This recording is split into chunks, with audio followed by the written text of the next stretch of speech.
But before we get to that, we're going to spend some time getting to know a little bit more about her and discussing her fascinating life. She is certainly having a great ride. For all the glamour of her art, Barbara Hendricks is not your textbook diva. For 10 years, she has worked as an advocate for refugees in Central Africa, Bosnia, and Cambodia. She has seen the devastation of war, the faces of famine, and the cruelty of landmines, an issue on which she is most passionate. And Barbara Hendricks joins us this Saturday morning. It is an honor to have you with us. Thank you so much. Thank you. Now, which came first, the opera singer or the activist? The activist. Really? Definitely, yes. Yes, I grew up in Arkansas at a time when segregation was law. And even before I was at the age to vote, but once I received that right to vote, I realized that being a good citizen was also the responsibilities of being a citizen and being active and participating. And I felt that that was the way that I could most ensure keeping my rights was by being a responsible citizen. So that activism really comes out of a sense of civic duty. I see. Now, you have been called the bulletproof diva. You want to explain that to us? Well, that's something my publicist wrote because I had to wear a bulletproof vest during the time that I was in Sarajevo in 1992. I was there to do a concert to share with the suffering of the members of the orchestra who invited me by resisting through making music. And during that time, I had to wear a helmet and a bulletproof vest whenever I went outside, and those were orders of the UNHCR, the High Commission of Refugees. How did you become so active in issues relative to refugees and landmines? Well, the refugees, the High Commission for Refugees, which is in Geneva, asked me about 10 years ago to become a Goodwill Ambassador. Okay. And one of the problems that I encountered in Thailand as we were preparing refugees to return to Cambodia was a problem of the mines. And it is a problem that I've encountered in Bosnia, in Angola, in Rwanda. There are more than 100 million mines that are planted throughout the third world. And it will take us, if there are never any mines planted from today, it will take us well into the next century to get rid of them. And so, of course, when I was in Thailand, this was in about 1990, I met a young non-governmental organization which was called Handicap International.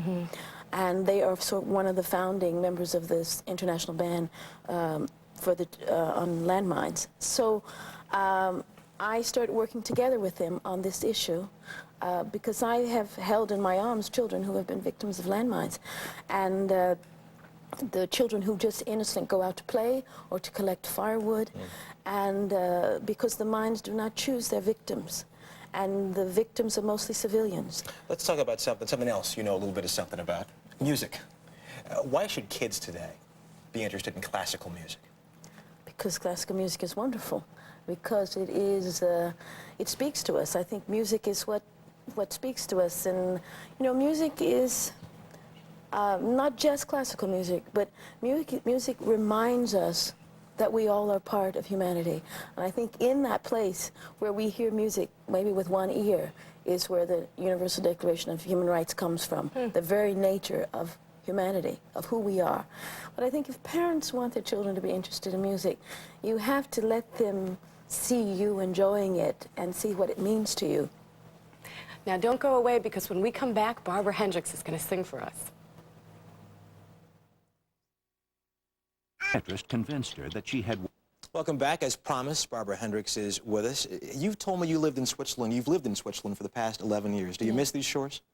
Well, I come back quite often, and I'm always happy to come back. I went to school here in New York. Juilliard, you told me? Yes, exactly. So I'm always happy to be back Well, here. when you come back to these shores, we appreciate it if you'd stop in on us as well. Thank you very much. What are you going to do for us this morning? Sweet little Jesus boy. And we will leave you with the sounds of Barbara Hendricks. For Susan Molinari, I'm Russ Mitchell. Thanks for joining us. Enjoy your Saturday morning. Barbara. Sweet little Jesus boy, they made you be born in a manger. Sweet little holy child, we didn't know who you was.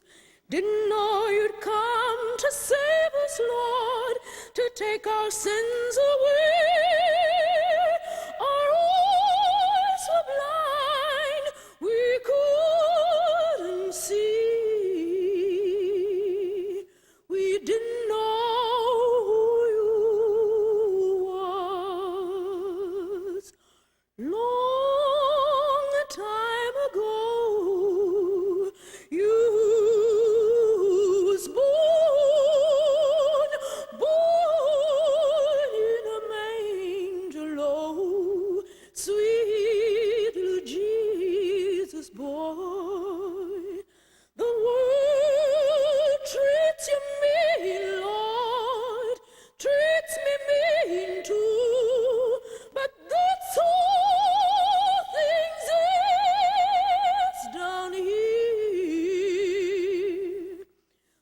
don't know who you